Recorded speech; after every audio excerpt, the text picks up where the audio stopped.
I'm a big believer on you can get all the information of the whole world on the internet for free. The thing that you get by working with someone who's a professional is they're getting you the information that you need faster and catered to your situation. And that is a luxury. That's where it feels like, okay, this is worth it because like you said, like you're going to have these first person experiences or you're going to know people or you're going to know someone says, oh, my son's really into playing lacrosse. Boom, got it. And you know you can just get there instead of that person having to do all the research and find all the contacts. So I really think concierge services are on the rise.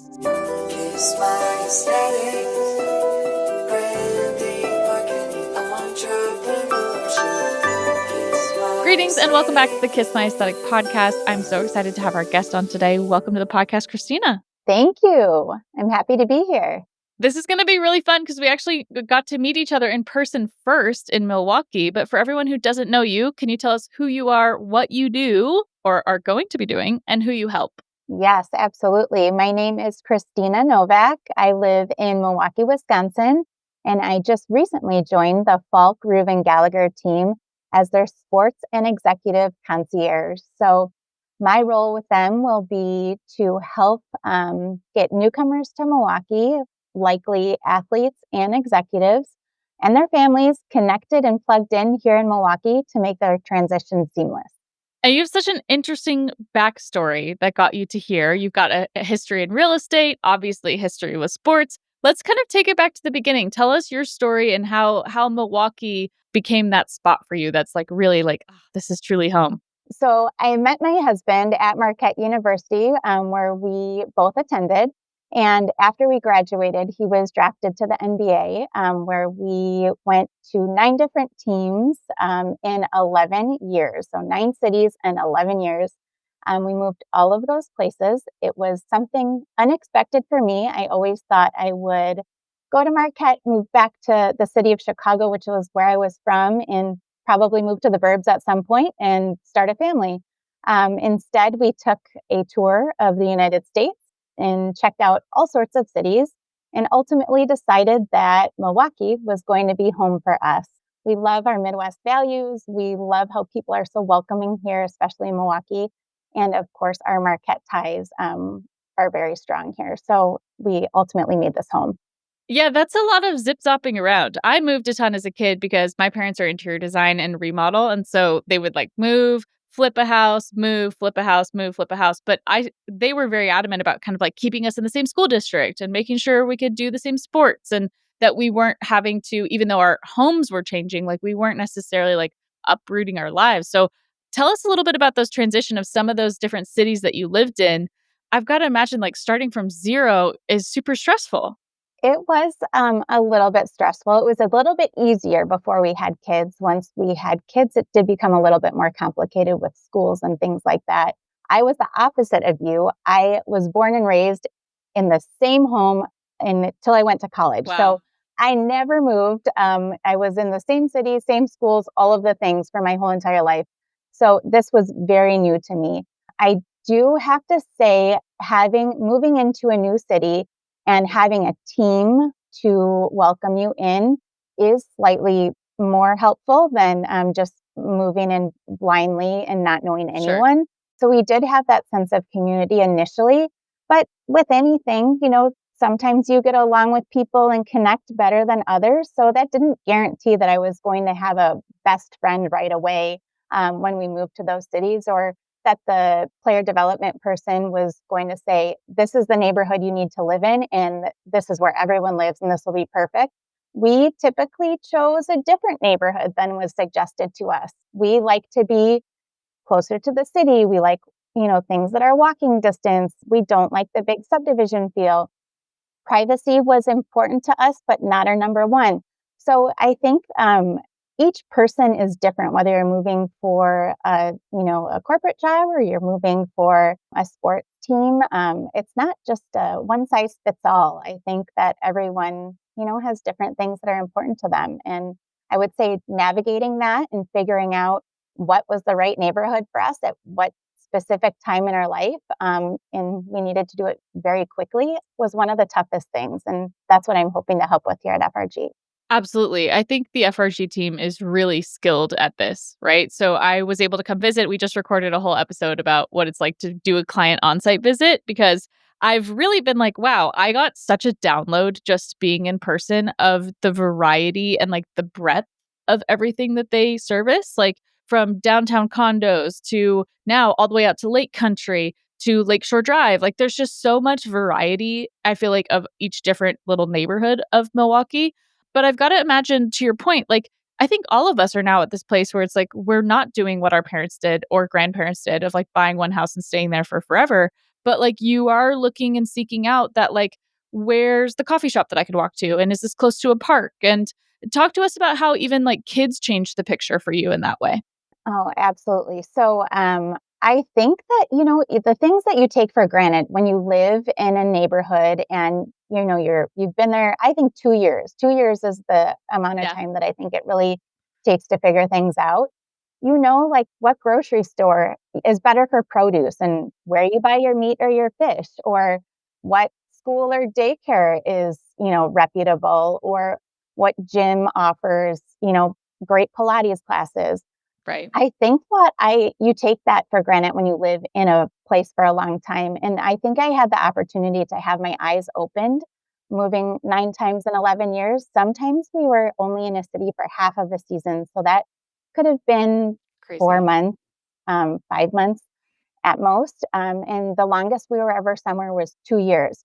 So it really kept me on my toes to go to a gym, like do a workout class, kind of scan the room, introduce myself to people, see if I, could kind of find my niche there. Or once I had Right. kids, I would go to the park or join a like mommy and me gym class with my son and see if I could make friends that way. It was really difficult to navigate, I do have to say. And I wished I would have had someone along the way. And sometimes we did. Some teams were better than others with helping you get plugged in and connected in those cities based on your interests and where you were and what stage of life. But I do wish I had someone that would have said, hey, like, I'm from here and I would love to help you find your people and find your gym. And so you don't have the stress of that it's already stressful moving, finding a house, unpacking, getting Totally. all your things in order, finding schools, finding childcare, all of those things. It's so stressful. But if someone said, hey, I can narrow it down for you, and here are a couple neighborhoods that I think you might enjoy, and here are some schools that I think you should check out, it just makes it a little less stressful. At least it did for me in the cities that we moved when I had that help. Yeah, absolutely. I'm curious personally how you ended up finding out about FRG. Like, how did they get on your radar? And then how did this whole concierge position come about? Like, who kind of pursued who in this relationship? I'm so curious. So, so while my husband was still playing basketball, we still came back here in the off season. So we've never really left. We've only left for portions of season, and now we've been living here full time for the last about 10 years. So I do feel like I kind of have a pulse the real estate industry here, and you Sure. know we're pretty humble people in our day to day lives, and I think FRG just matches that for me. I didn't want some like braggadocious real estate firm that, was going to put everyone's business out there, because the clients that I intend to work with are usually people that like to keep things pretty private.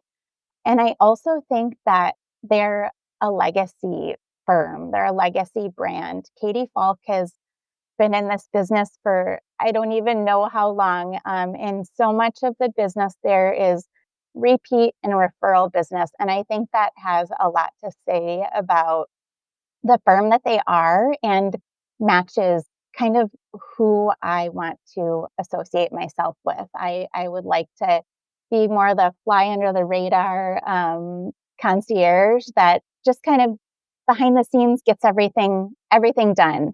Mhm, mhm. No, you hit on some really good points there that were really important in the rebranding, right? So we talked about building a legacy business. The irony of like, because you nailed it with the not braggadocious firm, but then the tagline of my business is like building brag-worthy businesses. So it's just like so funny, like the contrast of that, like this my Southern California comes through. But I think what I mean by bragworthy is like, what's the thing that people will share about you that makes other people want to be interested? And it is the humility, and it is that Midwestern values and like the sense of family that I think it's so corny to say all that, but like really, truly, like there seems to be a very like solid, tight knit group for how large the team is. It's really impressive, and that was really obvious to me in person. But I'm curious if you caught wind of the rebrand at all, because the rebrand only happened a few years ago, is when my team came on. So how do you think things have shifted for Falk Ruvin Gallagher? What they had like marketing and visuals wise before versus what we're doing now, and now what we're even doing with your own spinoff of their branding. I'm curious if that's soaked through. Yes. So I was not totally aware of them. I mean, I was aware of their real estate firm. I did not pay attention to the marketing and branding prior to the last like year or so when I was contemplating this. But I can speak to what it is right now. And I think that it's almost like soothing, as silly as that sounds. Like I feel like it just really incorporates who Rick, Katie, and Molly are. It brings in that, I don't know, it's kind of like you said, a warm family environment, even with a lot of the new agents that they have brought on. And I think that the branding that you've done for them isn't like, wow, in your face. It's subtle. Sure. And it's, yeah, it's very soothing. When I first met with them about the branding, because Sarah was the point person on the project, and she kind of brought forward the logo, and I talked to her first, and then I talked to Rick and Molly, and I said, yeah, you guys suffer from corporate blue. I was like, at the time, I was like, you guys have this really corporate stuffy look, and you're kind of telling me that you want to be this heritage brand, and you love like the Ralph Lauren and kind of the restoration hardware and kind of this just like honesty and integrity, which I think is something that is lost in real estate. Like you get kind of these big characters that are kind of like flashy and showy, and the luxury car and the watch and the whole thing. And I think there's just like a real down to earth, but polished. It's still like presentable and it's still professional. It's just not professional corporate. It's like professional warm. And I think we were able to kind of again spin off something for you that makes that feel like a compliment to what FRG is doing. So you've got your own branding assets now. Hey girl. I love you know? Okay, entrepreneurs, this one is for you. You know I'm all about making your brand work for you, and this is where Sticker Giant comes in. They get it. Whether you're a small business, a creative freelancer, or someone just starting out, Sticker Giant wants to help you tell your stories with custom stickers and labels. They really make your products look pro, your packaging pop, and your brand stick in people's minds, literally. So if you're ready to take your brand to the next level, visit stickergiant.com and become part of the KMA community by using code KMAPodcast25 at checkout on stickergiant.com to get 25% off your first order. See how they can help you bring your ideas to life. You definitely won't regret it. Sticker Giant, your partner in creating bragworthy branding. Oh, good. Okay, tell me what you thought about the whole branding presentation. Did it make sense for you? Like you said, you're like, I didn't totally catch wind of the rebrand when it happened, but now I'm seeing it.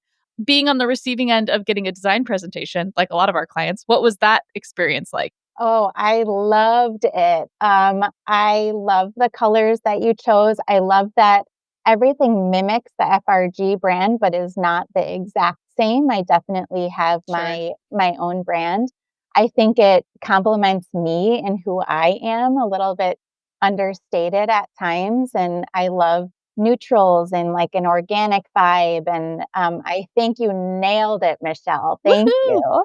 Woohoo. No, that's the best thing to hear. But I think I'm always trying to design brands that look like the way it feels to work with someone. So like you said, you're like, I'm not loud and out there. I'm not trying to be flashy. I'm trying to just be like genuine and helpful and kind of, again, like down to earth, more calm, like you said, soothing, like make this feel and look like something that's minimizing stress, right? Like it's not red and like big letters. Like it's cool. It's thinner letter forms that make it feel more airy and like breathable. But what I want to kind of get at with this is that even though my job is to like create the visuals that match the vibe of what it's like to work with you, you and I are both in FRG as well. Like we're in the relationships business, right? Like we are working on talking and helping solve people's problems. have you always been that way? Like, have you always been really good at like maintaining, introducing yourself, maintaining these relationships all over the country? Or is this a skill that you had to learn to be good at? I think it came pretty naturally for me, which is why I'm Yeah. here. So I've Yeah. I've done this basically for the last 10 years or so. It wasn't a business for me. I kind of just did it out of the goodness of my heart. I didn't have time to make it a career. I had young kids at the time, and my parents used to call me growing up. They would say like, "Save the world, Christina." That was me. Like, I want to Oh, help everyone. Whether it's making a meal for someone that's sick or helping them get acclimated to our amazing city. So prior to joining FRG, I have plugged in and connected people to everyone from like a hairstylist to a chef to, cleaning people and landscapers and doctors and wellness providers. And I love to connect people. I love to help people. I love to just like make life easier for everyone. And it does come naturally to me when my announcement came out yesterday that I had uh-huh. officially joined the FRG team. And thanks to you, everything aesthetically looked beautiful. And I received so many sweet texts and DMs and emails from my Good. whole contact list just saying like, you you should be doing this. You should have been doing it years ago. And I dragged my feet on getting my real estate license because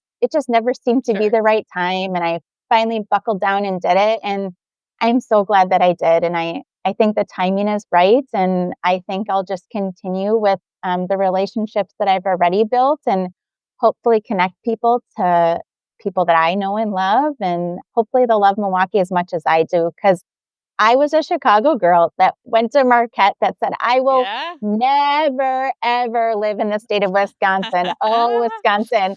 And here I am. And I say like we sampled cities all over the United States and we still chose Milwaukee. We chose to be here and raise our kids here, even though our winters do get long and gray. But that's why, you plan a trip in the winter and you see the sunshine and soak up the warmth Exactly. somewhere. Yeah. No, I love that. There's kind of this trend going around on social media of the concept of what community actually really means, right? And the saying that I've heard float around, and I'm curious to get your take on this, is like everyone wants a village, nobody wants to be a villager. And that there's this kind of like disconnect between I want community, I want community, I want community, but the price of being in a community is sometimes you have to be inconvenienced, right? The price of getting close is someone saying, "Hey, can you pick me up from the airport?" And it's like I don't particularly want to go drive to go out of my way in the middle of the day to go pick someone up from the airport, but what you're missing out on is that is what community is for because then when you need a favor, that person does that favor for you. And I grew up in a big family, so this makes a lot of sense to me. It's like we used to say in our house like I do nice things for you, you do nice things for me. That's reciprocity, right? Yeah. I feel like because of technology and social media, a lot of that has been stripped away, where we have the idea of community, but that everything feels like monetized. Like, okay, to be at a coffee shop, you got to buy a coffee to be there, to sit there all day, or you've got to pay for the workout class, or you've got to pay for the ride somewhere.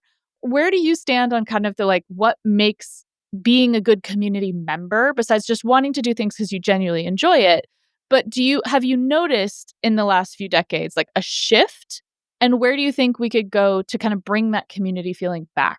Now, that was a long question, but Yeah. curious to No, hear your answer. I do think those little things do go Yeah. a long way. So to be a good member of your community or to, I always say I have a real tight group of mom friends that I can call at any time and they'll drop what they're doing if I need help or and vice versa. Like we'll help each Right. other out. And I think that it's a give and take, right? Like if I say like, "Oh, sorry, I can't pick up your kid today. Nope, not today either, not today either." Well, in turn, they're going to be like, "Well, she never helps me out. I'm not going to help her out." I do think it's a Yeah. give and take, but I also think it's slightly like regional, Michelle. So when I feel like It in the might be. Midwest, Yeah. Midwest is kind of has a reputation of being a little bit more, I don't know, warm and inviting, Helpful. um, helpful. When we lived in LA, we were there for 2 years and I had a very hard time there. People a lot of transplants, right? It's not people born Yeah. and raised in Yeah. California necessarily, but a lot of them are there to jumpstart their career in acting or modeling or music or whatever it is. So I felt like Right. every time being a newbie, I would shake their hand and they would be like, well, what can you do for me?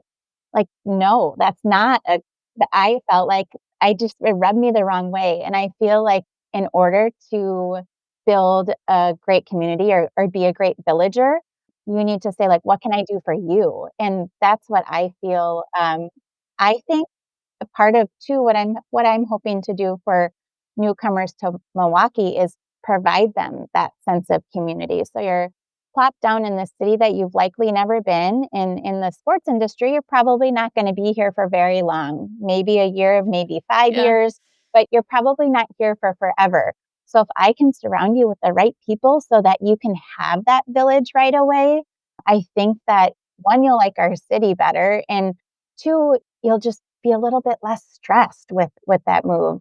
We moved to New York when we were living in New York. I was pregnant with our daughter, and we knew nobody except the people on the team and the front office staff. And I went into labor, and it was playoffs, and my husband was at the gym, Oh my gosh. and our nanny was at college. She wasn't there with us. My family's in Chicago. My husband's family is here in Wisconsin. And I called the team president's wife and I was like, Patty, I think I'm in labor. Help I'm me. feeling okay. Can I drop our son off at your house? And she's like, of course. Imagine if she would have said no, what would I have done? Like I Right. surrounded myself with someone that was, yes, of course. Like I'll drop everything, that I'm doing Right. that to help you out. I do think we need more of that. But I For do sure. think in Milwaukee, it's a little bit more welcoming and easier to navigate Or that it's just part of village. the culture. It It's is just part of the culture. expected. Yeah, and I think that is it's funny, like, East Coast, West Coast versus Midwest, like, there really are 3 different personas, and the way that I've always kind of, like, been able to wrap my head around it is people in California will tell you yes when they mean no. People in New York will just tell you no, and then I think people in the Midwest are just saying yes. Like, Yes, I think that's just the difference. It's like, "Do you wanna go to this?" And someone in California is like, "Oh my gosh, yeah, totally, I'm so there, like, no problem, I'm totally going to your thing," and they have no intention at all. And again, that like, is in New York, so true. it's like, "You wanna go to this?" And they're like, "No." And you're like, "Okay." And so then they get the kind of this reputation for being, like, a little more tough, and then now I feel like add that Midwest side into it, it's like, "You wanna go?" They're like, "Yes, of course," and they, like, genuinely mean it, and they're gonna be there 15 minutes early, and they're gonna help you pack it up afterwards, like, it's Yes, so funny. So I think it's so you totally nailed it with the kind of, like, yeah, it is maybe regional, and I think that that's what makes Milwaukee super refreshing. yes, I agree. That is so spot on about the coastal and then Uh-huh. yeah, it's so Versus in the true. middle. Yep. Versus in the middle. What draws you to sports? Are you a super, super sports fan being, like, married to an athlete? Like, what or are you like, "Nope, that's his area, I don't touch it." You know, yes and no. So I grew up, as I said, in Chicago, and that when Michael Jordan played. So Amazing. I grew up Yeah. a Chicago Bulls fan. I was blessed to go to a lot of those games. My uncle had access to season tickets, so I went a lot. So I think I've always been a pretty big basketball fan. Other Okay. sports, like I went and watched my nephews play football yesterday. I know nothing unless they make a touchdown. I'm like, yeah, way to go. Yay. Our kids are all into sports too, so we are a pretty, sports-driven family, and, going to Marquette, we did not have football, so basketball, like, if you were to, go to a game and, like, be with everyone at the university, it was a basketball game, and when my husband was there his freshman year, they made it to the Final Four, and that was in New Orleans, and it was almost like a unexcused yet kind of excused absence. So, like the whole school drove to New Orleans, 14 Wow. hours to go watch them lose in the Superdome. But it was it was a lot of fun. So I think, yeah, my whole college experience, I went to almost every single Marquette game. Once I started dating my husband, my freshman year, I went even to some road games too. I Nice. I love basketball, but yeah, other sports, not so much. I was a gymnast. I'm very short Okay. and I did not play basketball or any ball sport, but I was a gymnast. So my I love kids are that. tall, so no one does that. So then when you're in the basketball parties, the height discrepancy is wild. Oh, when we Yeah. got married, one of the things I wrote down to the photographer was like, so there's a 21-inch height difference. I'm 5'1", my husband is 6'9", and Oh my we gosh. we need to figure out how to not have all of the photos like zoomed Yeah. out. I want Yeah. some like closer up. Where our faces are next to each other, Right, please. That's right. so funny. Yes. That's so funny. No, I love that. They also talk a lot online about how sports and comedy and to some effect politics are kind of like the only real things that we have as shared culture anymore. Yeah. Because when you think about like streaming or music, like we're getting all so even podcasts, we're getting so fragmented in how we choose to be entertained versus these really kind of are the last, and I would even drop politics off of that one, the way things are going. But Yeah. between like sports and like live shows or live comedy concerts, things like that are really only happening right there in front of you, we don't really have a lot of things to share with each other. And I think that's something. I also went to a university that didn't have a big sports presence, but my sisters went to Texas Christian. And Oh, they will believe me, they are so nostalgic for the football games. And it's also because it's like the fanfare and the songs and the wardrobe and just kind of all of the celebration around it that's really fun. And I think people miss that too. I think sports really represents a way of like bringing people together in that way. What do you think? absolutely. Yes. We actually just won a championship here a few years ago. The Amazing. Milwaukee Bucks did. And watching our city come together to celebrate the Milwaukee Bucks winning the NBA championship, it was unbelievable. I mean, Yeah. the amount of people that came to the parade and in the games alone, I mean, we had people standing outside watching on a screen. It is Yeah. very cool. And I agree with you. I think that it is something that still brings people together. I also think we need to work on like just if we're at those things or wherever, any kind of thing, just putting your phone down. Like I think Yes. part of the problem is we're not interacting. Everyone's like looking at their Yes. phone all the time Yes. versus enjoying where they are and Striking communicating. up a conversation, Yeah. asking a question. That was a Yes. crazy play. Oh my gosh, how many games have you been to this season? It's crazy. Like even I've had this like kind of phenomenon going to like a Padres game and you get there and then you're not even talking to the people in your section because Yeah. everyone's like scrolling or taking a picture or whatever. And I am a technology optimist and I love social media and Yep. even I'm getting turned off from it and it's giving me the ick and I'm like, "Oh man." Because like that's a lot of our business, but I think it's so true. I think and I what I've been counseling kind of all of our clients on is like how are you taking the experience of your brand to be something that someone can have in person? Like how do we take this product or this service or this community and really make people feel like they belong there and they don't have to post about it in order to be there? Because I think you get a lot of it's kind of disingenuous, right? Like you're saying, like if you see there's a Pilates studio in your town with 10,000 followers and all these people are always posting there, and then you get there and no one talks to each other. You're like, Right. "Oh, that's not what I wanted." You know what I I mean? Yes, I think it's all about balance, right? Yeah, Everything in life is about balance. And I think social media can be used, and right. it is, especially for me, I think in you, it's like a great asset for our business. But Yeah, you also have to be able to hold a conversation and, walk into a room and have good energy and look someone in the eye and shake their hand and strike up a conversation, not just, type a DM to someone because they posted something that you liked. So, yeah, I think totally. it's all about balance, just like anything. Totally. Okay, tell us before we wrap up here, what are you most looking forward to in this new partnership with Falk Ruvin Gallagher? Oh gosh, so many things, I think. I think the thing I'm most looking forward to is truly making an impact for this team while still continuing to help the people that I've always been help Yeah. people that are newcomers to Milwaukee. But I think I can do that and make a huge impact on FRG. Yeah, it seems like it's an absolute win-win scenario, right? Like you're helping them, they're helping you. You guys are both helping people that are moving to town. I mean, as soon as kind of Molly and you both kind of pitched me the idea of like, hey, we kind of want to add this on. I'm like, yeah, that sounds like it makes a lot of sense. There's Um, nothing like it right now. There's nothing like it. And I think truly. it's such a need. Oh, and concierge services, I think, are going to be on the up and up. Like, I think across all sectors, because this is the thing too, is like you can get. I'm a big believer on you can get all the information of the whole world on the internet for free. The thing that you get by working with someone who's a professional is they're getting you the information that you need faster and catered to your situation. And that is a luxury. That's where it feels like, okay, this is worth it because like you said, like you're going to have these first person experiences, or you're going to know people, or you're going to know someone says, oh, my son's really into playing lacrosse. Boom, got it. And you know you can just get there instead of that person having to do all the research and find all the contacts. So I really think concierge services are on the rise. So I think you're in a perfect spot for that. Thank you. Thank you. So that being said, where can everyone find you, follow you? If they're thinking about moving to Milwaukee, you're going to totally be a resource for someone who's considering or just moved and you just started up your new social media account. So please let us know where we can find you. I sure did.